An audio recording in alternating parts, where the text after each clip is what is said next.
So I know that there is a mandate on my life to really shift people from poverty and from mindsets of lack and bondage to purpose, to prosperity, to abundance. And it's a quite difficult task simply because we have been taught through religion and honestly some Christianity that bondage and lack is of God. And it really took a really difficult season for me to shift because I was in a season where God had removed me from my church. He removed me from my family. He removed me from my environment. He removed me from everything that I knew to send me to an unfamiliar place where I didn't know anyone, and I felt like I was just in this bubble to where it was literally just me, and I was searching for God and searching for my identity and searching for my peace and my happiness, but I was searching for all of the things that I had known. But in our reality, God was shifting me and He was transforming me. He was transforming my mind, and I felt like I was kind of in a metamorphic shift where He was shifting me from the faithful chick, which was my first identity as it relates to my entrepreneur journey. And He was shifting me from faithful chicks to this God and Goals, which God and Goals was a nationwide platform, and the assignment was bigger and the vision was bigger and the mandate was bigger. The environment was bigger. And there were times during that transformation where I felt lost and I felt confused simply because God was showing me things that were completely different than everything that I learned in church. And I was a church girl, so I've been in church all my life. My grandmother made me go to Bible study, choir practice, 3:00 programs, fellowship programs, missionary meetings. Like whenever the doors of the church was open, my grandmother made me be there. Like I had to be at church every single day, to the point to where when I went off to college, I promise you, I missed like months of church. I was like, I'm exhausted. I'm tired of church. And I would lie to my grandmother. Like every Sunday she would call me, "You go to church?" "Oh, yes, ma'am. I went to church." But that's just how my grandmother really instilled, just Jesus and the foundation of Christianity in me. But as I grew older, that is when I really began to get to know God for myself and get to know the Word for myself and get to know what the Word teaches me about the abundant life that Jesus promised us and the abundant life that Jesus wants us to live. And I was really just in this place of frustration and anger as I was transforming because none of it was making sense to me. Like I felt like God was forcing me to think about prosperity and think about money and think about success in a totally different way. But yet religion and our culture and society has taught us that like if you're a Christian, talking about success or talking about money is wrong.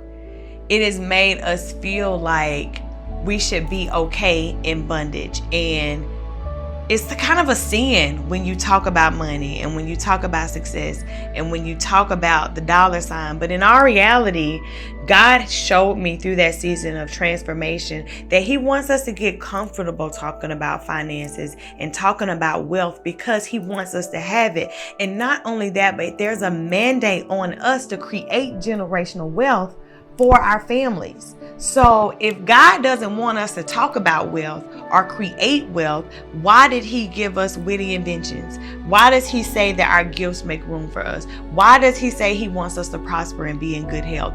Why does He say that He has given us hope and a future? So I really feel like a lot of my messages are not for a lot of religious people simply because they're completely contradicting everything that the church teaches.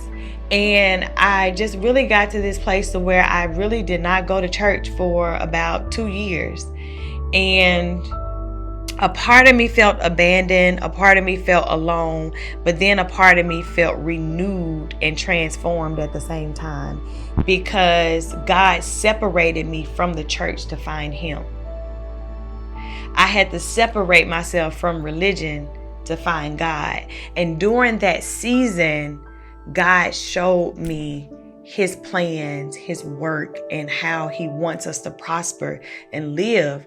And so it took a lot of boldness for me to get to the place to where I can openly operate in this new calling and this new assignment, and do it with a level of boldness and authenticity, because I'm not the little girl that's afraid to talk about things, or afraid to stand up for things, or afraid to say things that make other people feel uncomfortable, because I have learned that a lot of people are uncomfortable with the truth. So a lot of times when you're speaking the truth, it may offend people who are in bondage. So I get excited about my assignment each and every day.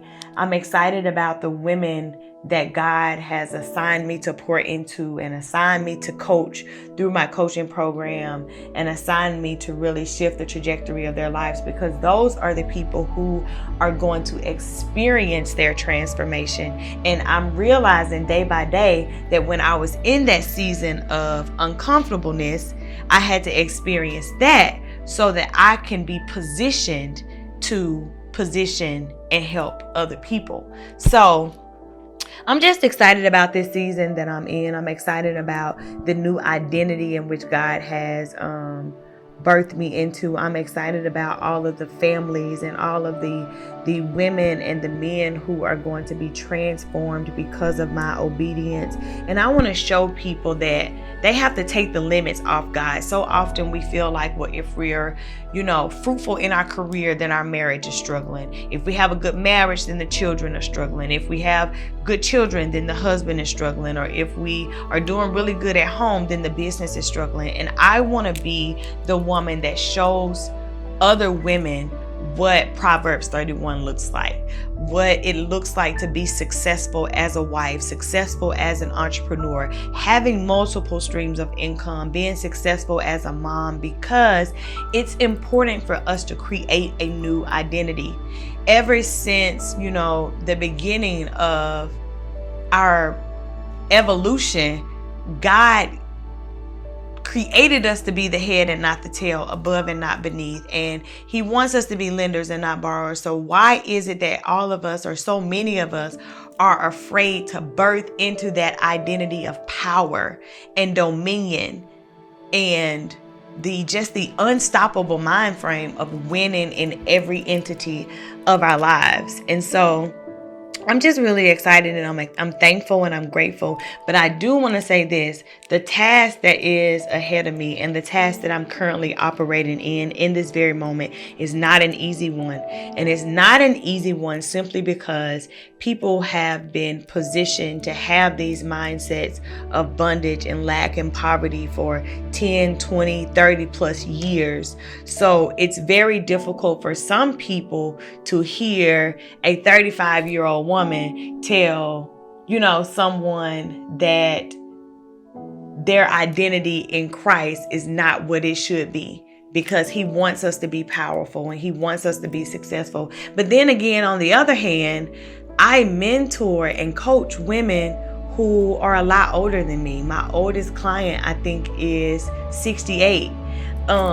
So it's very powerful at the same time, because my middle school principal is one of my clients.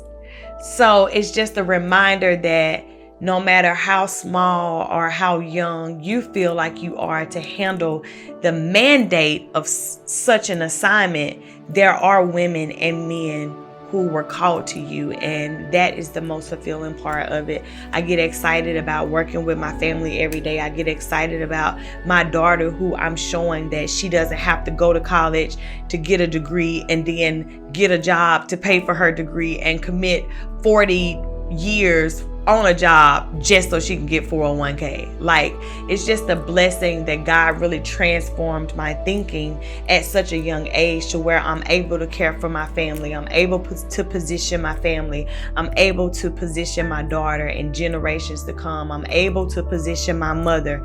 And so it's just a blessing within itself, because although there's a price and there's a cost to operate in this type of assignment, however, the reward outweighs all of those bad days. Like, there are days where I'm under attack and I can't get out of my bed. There's days where my body is in so much pain where I have to crawl. There's days where I'm pretty much exhausted and I may not be able to make it into the office. So there are days to where I just have to literally stay in my prayer closet and not move. But all of it is for the glory of God, and I'm thankful for it, and I don't take it lightly, and I'm just humble and just excited about all that God is doing in me, through me, and for me. And I'm just excited about life. I'm excited about the mandate that's on my life. I'm excited about the families that are attached to my obedience, and I'm just grateful that God chose me for this journey. So if you're interested in knowing more about God and Goals, about myself, or about my company, feel free to visit godandgoals.org. If you feel like you can be blessed by the mandate that's on my life, feel free to contact us today. Join our coaching program, because we are really servicing so many different men and women from all walks of life. And I'm just thankful. And they're not just in the U.S. I mean, we have people in our programs who are from Ghana, from Africa, from Canada, from Bermuda. We literally have people in our life and business coaching program who are all over the world. So I am just thankful that I am able to reach people and to really position people from my laptop every day, and we're taught that, real change happens from the pulpit and real change happens from churches. But there are people who are broken and people who need God and have a hunger for God that are literally a camera away on my laptop. So I'm just thankful for this assignment, and I look forward to working with you. Feel free to connect to me on Facebook and on Instagram. Connect with God and Goals, shop with us, and just get connected to people who are really about positioning you. It's time out for motivation. It's time out for confirmations. It's time out for I receive it. I pray that I am really helping people position themselves to really receive the manifestation of their prayers. So again, I'm Crystal. I'm excited to work with you. I'm excited that God has sent you here to this broadcast, and I look forward to working with you. Have an amazing day.